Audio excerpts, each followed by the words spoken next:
Seja bem-vindo ao nosso canal Bora Gabaritar na OAB. Continuando o nosso estudo sobre o crédito tributário, agora nessa aula nós vamos falar sobre a suspensão desse crédito tributário. Essa suspensão, ela ocorre quando a exigibilidade do crédito ela fica suspensa.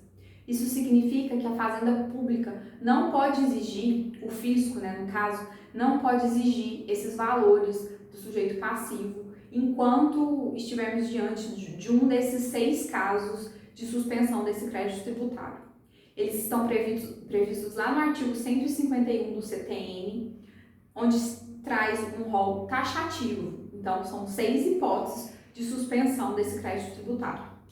Antes da gente adentrar nessas 6 hipóteses, é importante falar sobre o parágrafo único do 151 do CTN, quando ele vem falar das obrigações acessórias.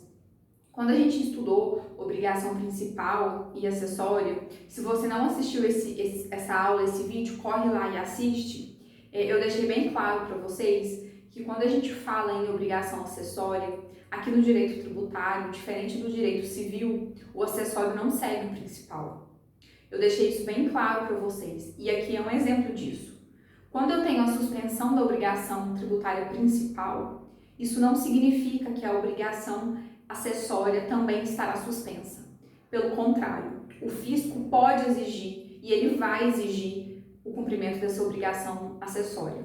Então, muita atenção. Quando eu estiver diante de uma situação que suspenda a obrigação tributária principal, a obrigação tributária acessória não estará suspensa. Ela poderá e ela será cobrada e ela deverá ser cumprida. Então, muita atenção a isso. Agora vamos aos nossos 6 casos de suspensão do crédito tributário. O primeiro deles é a moratória.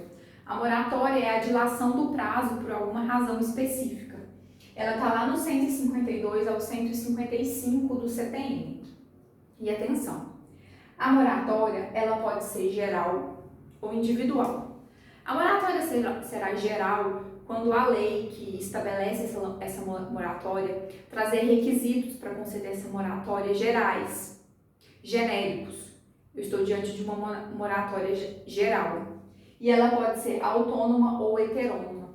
Ela será autônoma quando o próprio ente, que é o responsável por criar esse tributo, exigir esse tributo, ele concede essa moratória dos seus tributos. E ela será heterônoma quando a União conceder essa moratória em relação a tributos ou municipais ou estaduais. E a moratória será individual quando a lei que a concede traz requisitos específicos, particulares, para conceder essa moratória. Então, atenção a isso, não deixe de ler esses artigos. Outro caso que a gente tem de suspensão do crédito tributário é o depósito do montante integral. Isso ocorre muitas vezes quando o fisco cobra um valor, do sujeito passivo e o sujeito passivo quer, de forma judicial, discutir esses valores. O sujeito passivo vai lá e realiza o depósito desse valor que a Fazenda Pública está cobrando e que a Fazenda Pública entende devido para poder discutir isso judicialmente. E com esse depósito, a Fazenda Pública não pode exigir o valor. Esse valor fica suspenso e enquanto se está discutindo isso, a Fazenda Pública ela não pode cobrar, ela não pode exigir esses valores. A súmula 112 do STJ vai falar para a gente que, para valer como suspensão do crédito tributário, esse depósito tem que ser do valor integral e tem que ser feito em dinheiro, certo? E outra hipótese que a gente tem são as reclamações e recursos nos termos das leis do processo tributário administrativo. Também é uma causa de suspensão desse crédito tributário. Junto com a liminar e mandato de segurança, a liminar ou tutela antecipada em outras espécies de ação judicial e o parcelamento. Muita atenção! A maioria dos alunos entendem e acabam confundindo a questão do parcelamento e acham que o parcelamento é um caso de extinção do crédito tributário. Não, o parcelamento é uma causa de suspensão desse crédito tributário. Só quando realizar o pagamento integral de todo o valor devido, a gente pode falar em extinção. Até lá, quando está em fase do parcelamento, está sendo pago as parcelas, a gente está com a suspensão do crédito tributário. Tá lá no 155A do CTN. E questão de prova que costuma cair muito na prova da ordem é misturar as questões de suspensão, extinção e exclusão do crédito tributário. Então você tem que ter em mente quais são as hipóteses de cada uma delas. E eu trouxe aqui uma frase para tentar te lembrar dos casos de suspensão.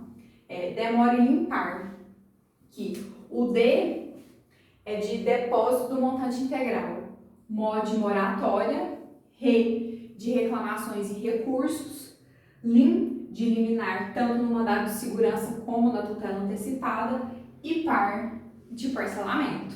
É isso, espero te ajudar e vamos continuar estudando. Agora a gente vai falar da extinção e da exclusão do crédito tributário.